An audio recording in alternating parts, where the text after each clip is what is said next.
welcome back. All right, I'm trying to move myself around here. Swatches. Carli Bybel palette with Anastasia Beverly Hills. These are not raised. They look, you know, it looks like they'd be little bubbles on here. You can almost kind of feel it through the packaging, but it's not there. You do get the brush, which we automatically get rid of. Right there you can see the colors. I'm trying to peek. You get 1, 2, 3, 4, 5, 6 mattes, and the rest are these kind of, you got to put them on with your fingers kind of thing. Let's do the mattes first. This is a very pretty palette. I picked this up from Sephora. I think it's still on sale. For $31.50, I had a $15 credit. I have the Sephora credit card, so that's what I'm talking about with a credit. When you spend so much on the card, they put credits on your Sephora account at the thing. So I only paid $15 for this, which I don't have a problem with. Overall, I played with it over the weekend. This is more, it's really not a me palette necessarily, because everything is softer shades. And if you watch here, I tend to go more bold, even though this is a neutral eye look today. But I like a lot of color. But this is pretty. I will definitely use it more in the future, but it's just going to be if I need something, a soft look. Obviously, because there's no crazy colors in here. Let's swatch them. Alright, so the main color, which I love, is Bybel, which is a mauve. So that immediately was, I used that several times. I have shimmer all over me, great. Then you have Bowie, which is actually, this has a green undertone to it. This is Bybel. This one here. Another matte is Bear and Chai. Bear and Chai. And it has the typical ABH formula. You know, it's soft. It will have kick up in the pan. But they blend out fine. So this does have a green to it. It looks probably almost brown in here, but it is a brown-green shade. Put it that way. The only way I can describe it.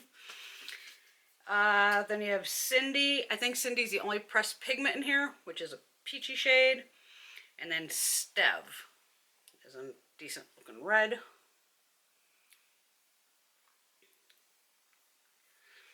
So there's your mattes. Alright.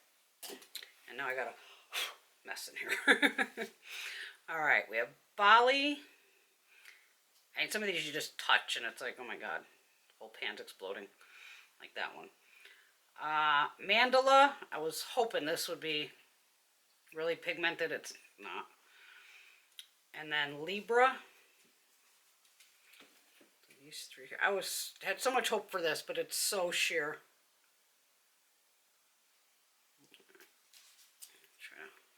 Hopefully you can see it. All right. These three here. Okay. Now this is weird too. These two shades, Jode and OA, these two right here, they don't look the same. Probably to you. Once you get them on, it's the same damn shade. So you have Jode, which is smoother, and then you have OA, which has glitter chunks in it. So this is OA, this is Jode. So I'm going to show you these right next to each other. Okay. There's Jode, there's OA. Now, even without, give me my blendy brush, this does have multi-sparkles. Green, yellow, pink, blue, all that. And Jode is just normal here.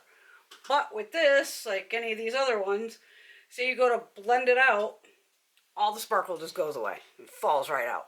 So you have two of the same shade, literally. Which, kind of irritating. They are so damn close that, Alright, another one is Moo. And then Aura. These two here.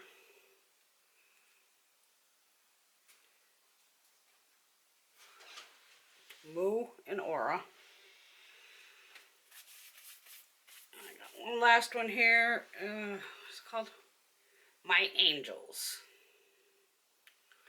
Which is kind of like an antique gold, green gold kind of looking. Right there.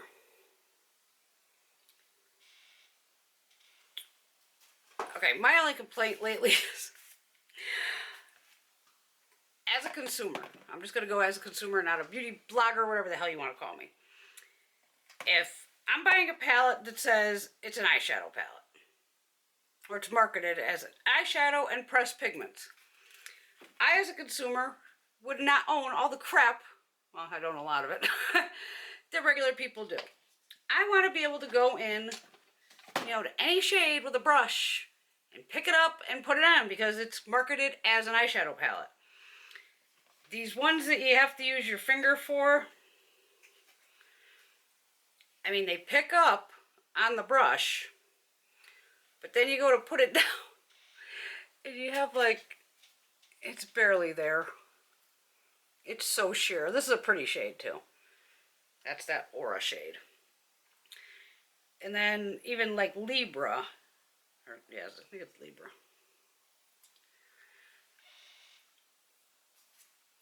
It's like you have to keep packing it on, and I mean, this palette's a freaking mess just from touching it. I think these companies should start if you have to use your fingers to apply it, we either need to all come up with a collective name of, just call them like finger paints, like Tarte. When they put out the one palette where you needed to use your fingers, I think they literally called it like the finger paint palette because it's meant to be used with your fingers. These shadows that don't pick up on brushes are just irking my shit lately, I believe. I'm old school. I'm almost 50 years old. When I buy something that says eyeshadow palette, I just want to dive in and apply it with a brush. Not my fingers, because sanitary, you gotta be sanitary. And every time you're taking your freaking finger and sticking it in these shades, you're putting the oils from your fingers in here, which is gonna change the way these shadows act, which drives me crazy. So, one thing I always have to do is I use Beauty So Clean. This is a makeup sanitizer. Now I touched all these. I do this usually off camera, and you only have to hit it like twice. And now, luckily, it's sanitized with that. But I'm sick and tired of all the brands that are doing it, you have to apply with your finger. I don't want to have to apply anything with my fingers at all, especially on my eyes. I just want to be able to pick it up with a brush, and so be it. Just a little gripe there, sorry. Just kind of lost my shit. Whoopsie.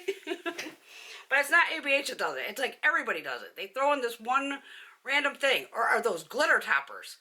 If you're going to put a glitter in a palette, you damn well better include glitter glue. Because there are plenty of people that don't play with glitter and don't own glitter glue. So there's plenty of palettes I've seen that have these pressed glitters that don't stick worth a shit unless you do put down some glitter glue.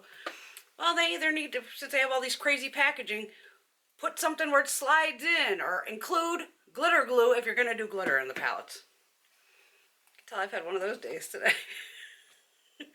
Just something that's irking me lately. I don't know. Like Gina. Gina does not own glitter glue. So if she gets these things where she has to tap it on and you need glitter, she's screwed. She'd have to call me and I'd have to run like 3 towns over to go, here's some glue. So you can put this eyeshadow on. She ain't going to be down for that crap either. Okay, that's just my 2 cents. Everyone have a fabulous day. This is a very pretty palette. Very soft looks. I mean, you could maybe get a little deeper with this red shade and this brown green. It kind of was hard for me to even come up with combinations of this palette. But these 2 shades literally are like exactly the same. But it is very pretty. And it's very wearable because it's very soft looks. Like today's look is soft. Alright, there you go. Sorry I just rambled. I'll see y'all soon. Have a great day. Bye.